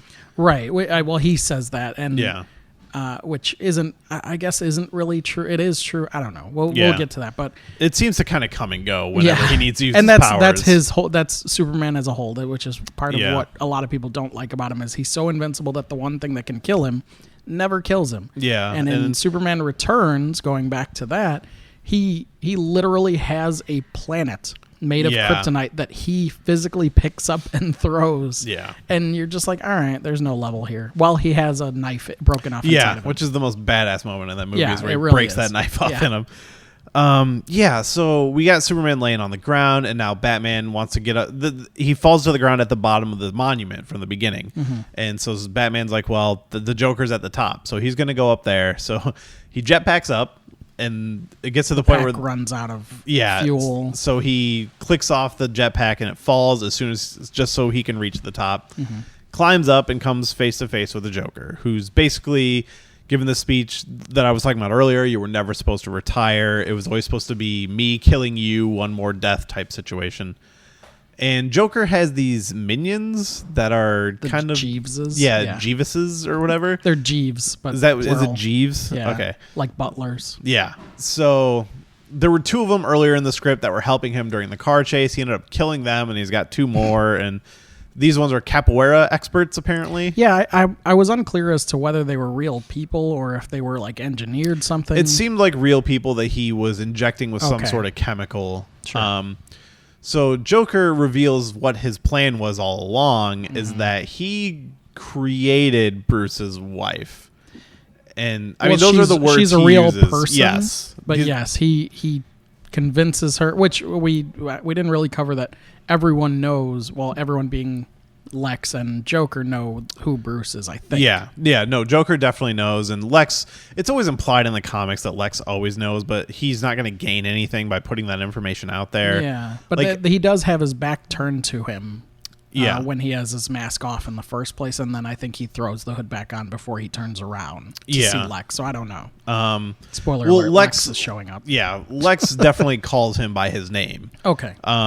And Joker does too. He calls, because he even says multiple times, like he patches into his cowl like radio somehow, and he's talking to him. He's like, don't worry, I'm not going to tell your identity or whatever. Only you can hear me. Right. So. That's another note. Joker hacks Batman. Yeah, I don't think so. That's not who that character is. Right.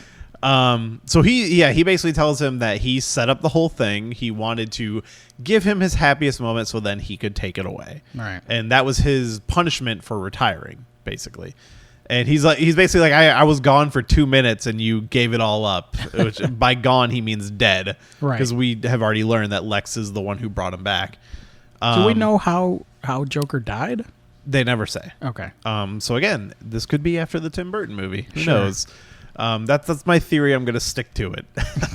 Except for in the Tim Burton movie, Batman kills Joker. Yeah, well, so I mean, he kind of... Have you ever seen the Pete Holmes Batman sketches? I've seen a few of them. Yeah. Have you seen the one with Patton Oswalt as the Penguin? Yeah, where he doesn't understand. He doesn't understand he's killing people. Yeah. That's kind of what I pictured when you said that. It's like, no, I didn't kill him. The statue was attached to his leg and made him fall. Justification. Yeah. So it comes to a head. So Superman somehow crawls up this building, even though he's dying from kryptonite poisoning. And it turns into a fight where it's Batman versus Joker and Superman versus these two capoeira fighting zombie guys. Sure. Which he ends up killing by they're jumping around, and he uses his heat eye lasers to melt the floor, and they just fall through. Right. Which is he doesn't kill them. So first, when he's climbing up the side of the building, he makes a grim up and away joke, which I thought was like, all right, I could buy that. If that was in the movie, I'd been like, all right. Yeah. So then, they're fighting, but there's a moment that is explained as, I have it quoted here, hang on, a lethal ballet of violence. Batman and Superman go back to back and blur into one creature with 4 arms. Yeah. The world's finest heroes. And I thought that was one of the coolest things describing what that fight was. That is a really great moment and something we've never seen on the film. Which there's a few things in this that I'm trying to remember. I put one thing in my notes that I had never seen that before. And now I think it's a nice note to have Batman and Superman kind of on the same level, working together. And it's weird because Superman, you don't think of a guy who has not like a kind fighter. Of training, right? So there is that. But he, when they split off finally after fighting them off for a bit in that moment, Batman goes after Joker, and then that's so Superman is taking a beating. He stops fighting altogether. Yeah, he sits down on his knees and just starts taking a beating. He's gonna die. That's what it's implied. And as he's sitting there, he's concentrating so that he can blast the floor out from under them with his eyes. And so he blows out the floor. The guys fall, and he breathes out ice breath. Oh, okay. Which catches the guys. Then. Yeah, it catches the guys so that they're stuck with their arms above the ice and their legs dangling. Oh, that's better. Right. So that's So Superman's not a killer. no, he did not murder anybody, thankfully. Not in this after one. the entire movie. I mean, that Yeah. would be the Zack Snyder movie that I would expect is the entire movie. He's like, you can't kill, and then he'd kill like 16 people in a row. I guess that does make more sense. So it does come to a head where Joker goes to escape in a plane, and Batman throws his batarangs and rips up, or it's like a glider, I guess, rips up the glider and then grapples Joker and pulls him to the ground and basically has his boot on his neck. And this is it. He's going to kill him. And this might be one of my favorite moments in the script, honestly, because Superman comes up and he's like, hey, if you're going to do it, just take off your helmet. Don't hide behind who you are. Just know that be the man who's going to have to live with this, I think is what he says. And I really like that moment. I like when they humanize it like that. I'm conflicted on that. It's a good moment. It's a great point, and it fits Superman. Yeah. However, when you think about Batman is supposed to be Bruce's true face. Yeah. So in his world, I literally had mind, that conversation earlier today. He might be Bruce the entire. I mean, Batman is the person who should have been doing it. Yeah. And Bruce is the mask, but I understand it for the sake of the story and all that. Yeah. But, just that. But it's a this good is moment, and it makes sense for the wider audience. This is a world where Batman has given up the mantle at some point. Oh, that's true. Good point. It fits for this script.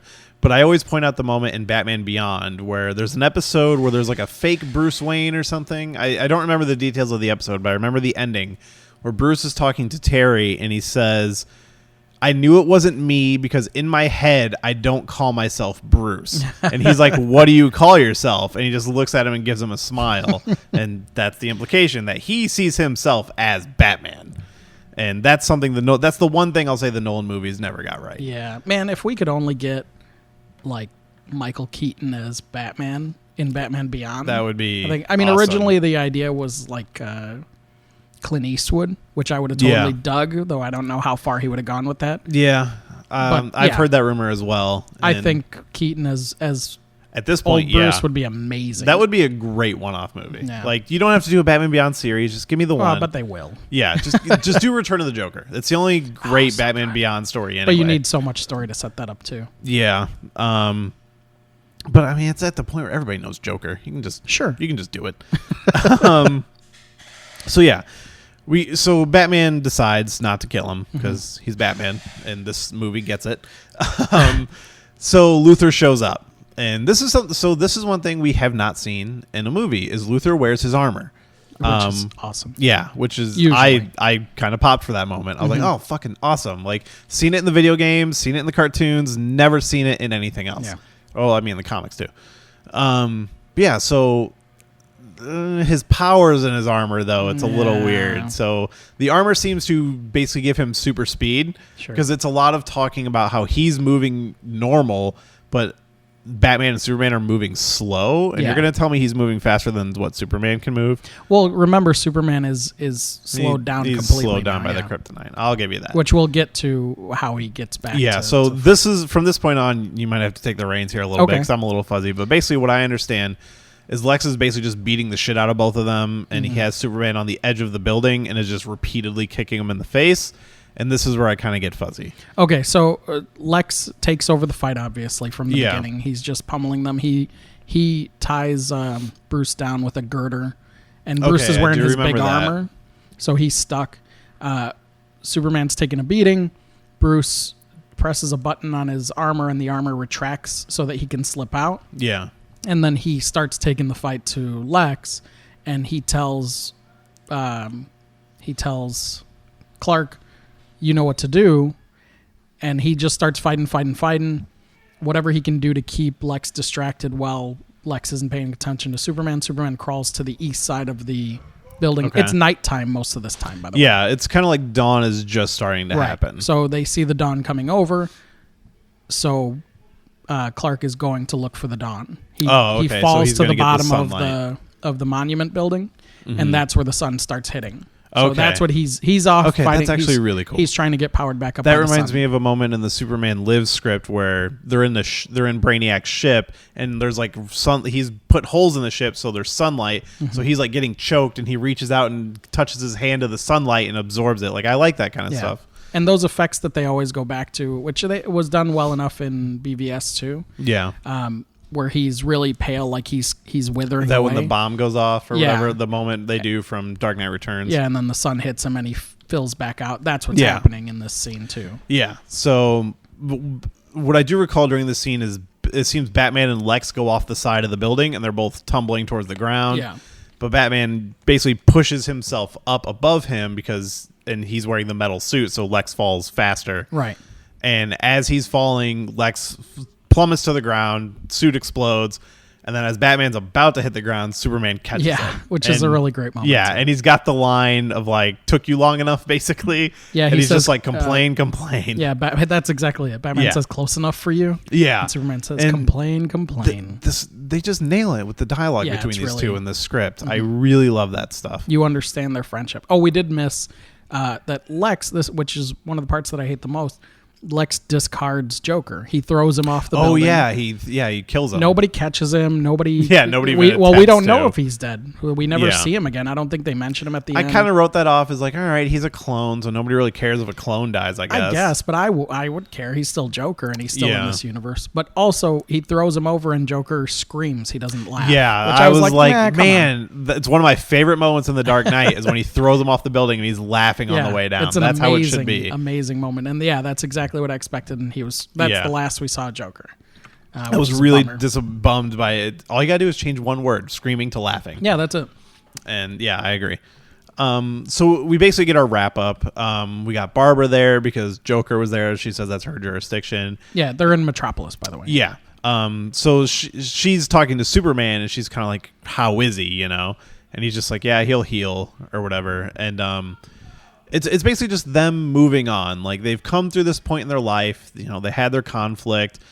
Bruce now has to move on past his dead wife, who was Joker's pawn, and Clark has to move on with, you know, deciding to, I guess, continue to be Superman as his story arc. Yeah, I don't know what his deal is supposed to be. They really only give us the stuff with Lana Lang too, because the stuff with Lois is she's not even in the movie. It's never resolved. It's just assumed, hey, they're just going to be divorced. Yeah, it's just she's not there. Which, Yeah. I mean, I guess it gives the conflict and kind of Superman going back home and whatever.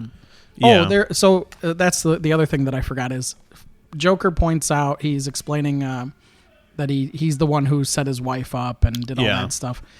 And then he tells him to look at his ring. Yeah. Batman is, one, wearing his wedding ring still Yeah. during the fight, and two, inside the wedding ring is etched Joker faces. Yeah. And you're telling me he didn't notice Yeah, that? like Bruce Wayne, the world's greatest detective. And that's what he says. Yeah. He's like, I thought you were the world's greatest detective, which basically. I guess we can attribute it to him being retired for however long. Yeah. It was just kind of a silly thing. And they don't really, was. like the betrayal of the woman doesn't really... Yeah, it's know. not a thing that would have like broken it for me as Right. much as like the Lex Luthor stuff, which honestly, I think the Lex Luthor stuff is the thing that completely ruins this thing. Yeah. Like, if you Just rewrote that his one scene. if you rewrote his prison escape, I think this could have been a fantastic movie. Which he's one of the smartest men on the face of the earth. Yeah. And he's very And I thought they were going to use that. Yeah, and as much as I say I don't really get into Superman stories, I love Lex Luthor as a character. I haven't read a lot of Superman, but I have read a lot of Justice League. In particular, in the new 52 Justice League, Lex Luthor at one point is part of the Justice League, which is a really weird thing. I will actually recommend that run of Justice League stuff. I think it's really great, especially at the beginning. If you ever saw the DC animated movie, I think it's Justice League War. That's basically an adaptation of the first volume, except they expanded on it. Okay. And it's a really good animated movie, but the book is great. I haven't caught up on any of the... I mean, I have a handful of them, but I think they just started... was on Netflix. I don't know if it still is, but I highly recommend Justice League War. And Justice League, I think Throne of Atlantis is an adaptation of the second volume. So you can watch those and get the two volumes. But I recommend reading them. They're really great. Okay. But yeah, Lex Luthor, in that, he straight up knows who Batman is and just goes to his house and is like, yeah, you don't have to fuck with me. Like, I know you're Batman. And Bruce is just like, what are you talking about? And he's like, come on, dude. Like, we don't have to do this. And like, I love Lex Luthor as a character. And this script and the movie we got totally ruined Lex as a character. It's rough. He's one of the best characters out there, period. Yeah. And you rewrite that Prison Escape, I think you have a great movie. I think he's probably the opposite Batman, right? I would say, because Batman's he's always the one who's got the plan. He's basically considered the smartest one, the world's greatest detective, and Lex Luthor's just the evil personification of that same thing. And he's also a $1 billion businessman. Yeah. So there's that. But yeah, I mean, how did you feel about the script overall? I enjoyed a good chunk of it. The Lex thing really just I was like, why? What is happening? It's literally from that point to the end of the movie. It's just that is like a looming cloud over the rest of it. I liked the fight scene. I really liked them like fighting back to back, and just the description of all that. That said, Joker was weak for me, which is always a kind of a hurtful bit to do because he's such a great character overall. Yeah, I just don't think they gave him enough great dialogue. Yeah. I liked his introduction scene with the chase and blowing up the Batmobile and all that stuff. Mm-hmm. I thought that was fun. And it does go a little heavy on the Bat vehicles. We got the Batmobile, we got the Batcopter, we got the Batwing. It's one of my notes. Batcopter, jetpack equals toy sales. Yeah, and that's exactly what it feels like. Right. And actually, this is the thing I was thinking about earlier. The way they reference Batman Forever is they have him fly through the bat signal with the Batwing. Yeah. That was something exact scene ripped from Batman Forever. I think they also do the bat signal in front of the moon thing at some point. Yeah, I think they do. Yeah. I think it's all the same. There is a lot of reference, which is good. I mean, I'm glad that there are writers, Hollywood writers out there that understand, like, watch all that stuff. The fact that he got in all that stuff from the Burtons and he managed to pay homage to the old films, the cartoon, the comics. Like, it's really interesting as a fan, especially now where we live in a world where we have to have a combined universe, and we get the old suits. But like he just does a good job with those references, and that's something as a fan I love reading that stuff. Yeah. And like I just read, I don't know if you listened to my Green Arrow episode I did a few weeks ago. Yeah, I think I'm all caught up on all your. That one does some really weird references, and it feels super forced. And this one, I loved it. I wasn't piling 1,000 things in there. No. And they did a really great job of laying out everything, and they're even some of the side characters have some really cool moments. Like I said, with Lana and Superman diving in or Superman anyway, diving in, and Lana kind of giving him the wink wink nudge nudge deal. Yeah. There's a scene where Barbara is in the Batcave and completely stares Bruce down. Yeah. Like he backs down. It's a whole scene, which I guess we kind of glossed over that scene. But it's a whole scene where she comes in, so he's been out and kind of fucking up criminals, kind of on his revenge rampage. Yeah. And she comes in and is like, look, like, you need to not do this. Like, I'm here to tell you to stop before somebody else has to. And she's like, you did the same thing when Dick died. And again, they never tell us how he died, who killed him, but we can assume the Joker. Right, we're assuming that canon is standing here. Yeah, which that wasn't Tim Drake, was it? That Joker killed Jason Todd. I was getting mixed up. Mm-hmm. So yeah, I mean, in this version, we assume that happened, but with Dick Grayson, which is a real bummer because secretly Dick Grayson is my favorite comic book character. Well, and he's the rightful Batman at this point. Yeah, which it's not going to happen anytime. I mean, they've done it a few times, but that is always like, I love those stories where Dick Grayson takes over as Batman. Super excited they announced a Nightwing movie. I just hope we actually get it at that point. I think they're definitely making enough money at this point to be able to do whatever they want. Yeah. Especially like BVS, if they do another Batman movie or a Superman movie or Batman, Superman or Justice League, all that stuff. It's going to make a ridiculous amount of money. It's just a matter of how much they plan to spend on it. I actually saw an article today. I don't know if you heard this, but basically they're saying they're not going to announce any more movies until after Justice League because they want to see how Justice League performs. And this is from them, which I think is super great. Is like, we're going to see how that movie does, and that's going to be our launch point of what do we do from here? Yeah. So, but I think they're doing what they always do, is piggybacking on what Marvel did, which is that's what they said. Marvel said once we get to Avengers Infinity War, we're not announcing anything else. Yeah. Well, they said because if they announce anything, it will spoil. Right. So there's that, and then just the idea of their universe, the way that what if they just did it recently to say that, it's because of how well Wonder Woman is being regarded by critics and by people. Which Wonder Woman is the closest to a Marvel movie they've ever made.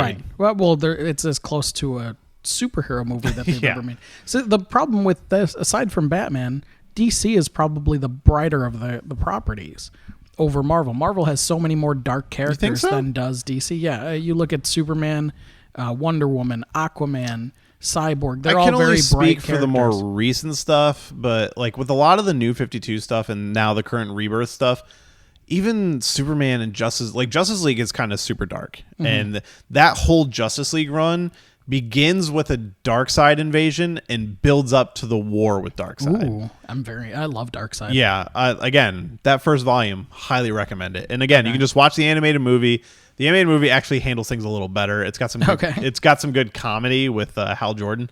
But I have seen that because him taking on Darkseid on his own. And he gets beat down immediately, and then two parademons just jump on him and start punching him. And it's Nathan Fillion playing him, right? Yeah, I think it is. That's why.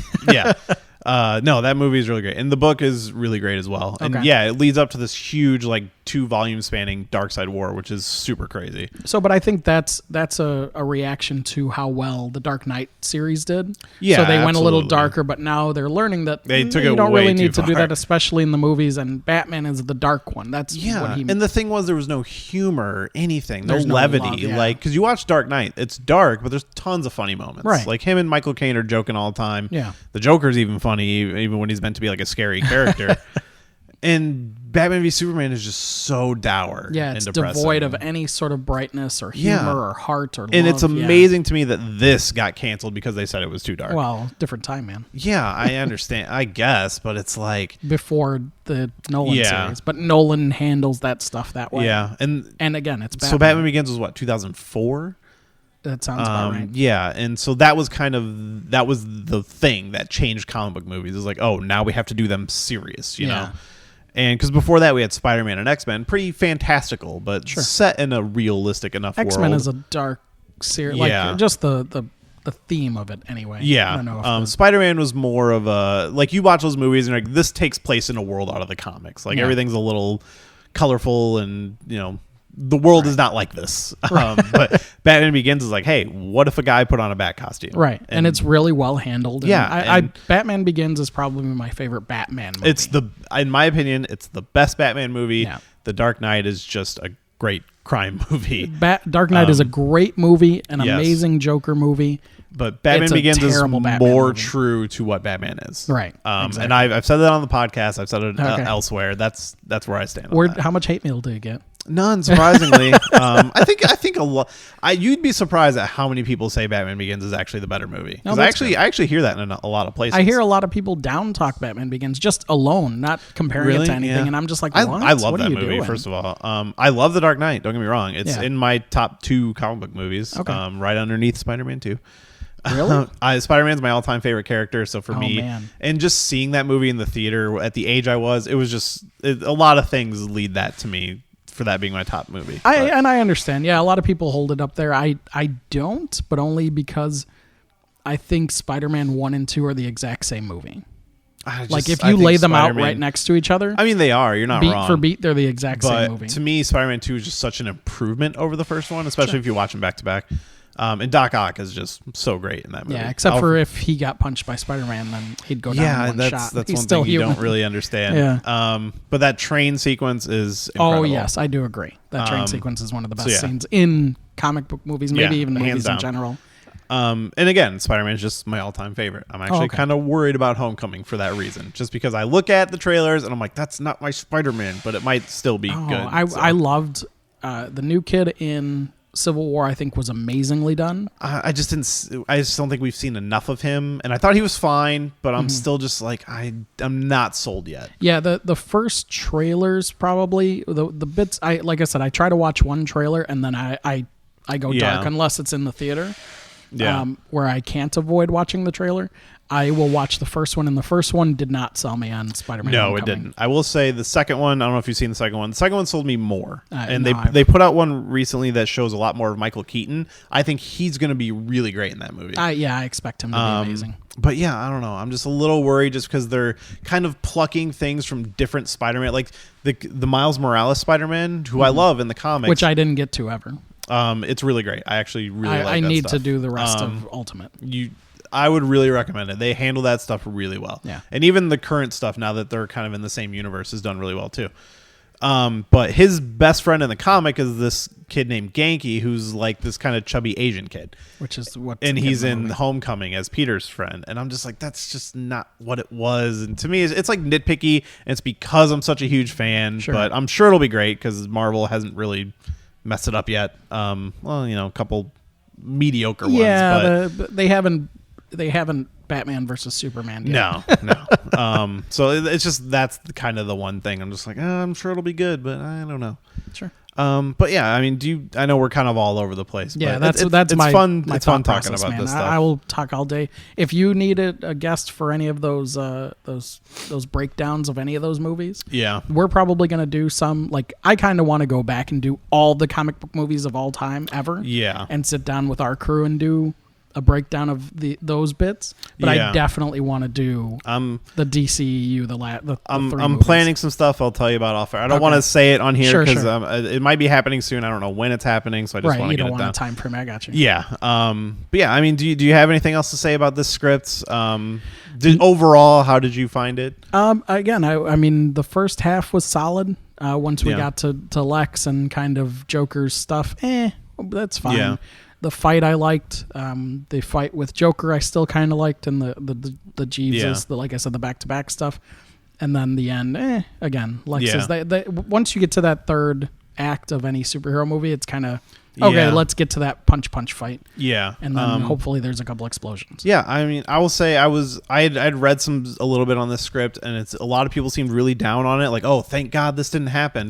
But like, I read it, and I'm like, it honestly wouldn't have been that bad. Like, it wouldn't have been amazing. But let's compare it to what we did get. Yeah, you compare it to Batman Begins, it doesn't even hold a candle to that, and you compare it to Batman v Superman, and it's better By far. Yeah, you have some weird, stupid stuff in there, but it's got overall, motivation and story. it's got heart. And it's got there you go. That's humor. The word. Because there's even a great joke they go out on where they're on top of the building and he's like, "Hey," Batman's like, "Hey, do you want to go get a beer?" And Superman's like, "Yeah, but what about a soda?" And Batman's just like, "What's with you, man?" Like, and then they walk into the sunset. Yeah, and they just really hit that stuff really well, and something that Ben Affleck and Henry Cavill just didn't have. Yeah. They could. Yeah, I mean, know. I still say I like Henry Cavill as Superman. I really do. I think the writing for him hasn't been great, and the direction for him hasn't been great. Yeah. I think give him a different director, and I think that he could nail it. Sure. But yeah, for what it was, it wasn't there. I'm hoping that Wonder Woman redirects this entire me series too. of things. And if Man of Steel 2 is still happening, maybe that's where they save it because it's Yeah. obviously too late for Justice League at this point. But yeah, that's all I really got to say, man. Me too. Is anything you want to plug? I know we plug your podcast at the beginning of every show, appreciate that. you can always say more about it here if you want. I mean, just follow us at Nerds and Marks on Twitter. We talk mostly comic book movies and movies and general television. Just kind of like entertainment. Yeah. And then the Twitter is mostly live tweeting wrestling stuff. Yeah. So that's kind of how that goes. We don't do podcasts on wrestling as often. Yeah. That I kind of just for the big I'd love to do pay-per-views and more stuff. if we can. I haven't even done that. We just tweet it because we just don't have the time to sit down. But yeah, that's really it. I mean, follow me on Twitter at the Pryde Parade, Pryde Parade. And that's it. Rate, review, subscribe this one, man. Yeah, definitely rate and review, subscribe because it helps with all those algorithms that get the show in front of more people. And you can follow this show on Twitter and Instagram now. We do have the Instagram at Shelved Podcast. And you can email the show at shelvedfilmpodcast@gmail.com if you have any scripts you want to send us, any questions, comments. We always read them on the show if we ever get any. But hey, man, this was really great. I had a lot of fun. Me too. I honestly thought the script was going to be really hard to talk about, and I ended up having a lot of fun reading it and a lot of fun talking about it. Good. Me too. So thanks for sitting down with me. Thanks for having me. Be sure to check out your podcast, Nerds and Marks, for even more great movie entertainment. But all right, man, thanks for being with me, and everybody, thanks for listening. Take it easy. Hey everybody, just a quick heads up. Friend of the show, Brandon Prosick, is using Indiegogo to fund his play he's putting on in Chicago. It sounds like a great play, and I highly recommend you checking it out. You can find it on their Facebook page if you search for Entertainment Buffet, or go to Indiegogo.com and look for How Does That Make You Feel Chicago Play. Thanks, and enjoy the show.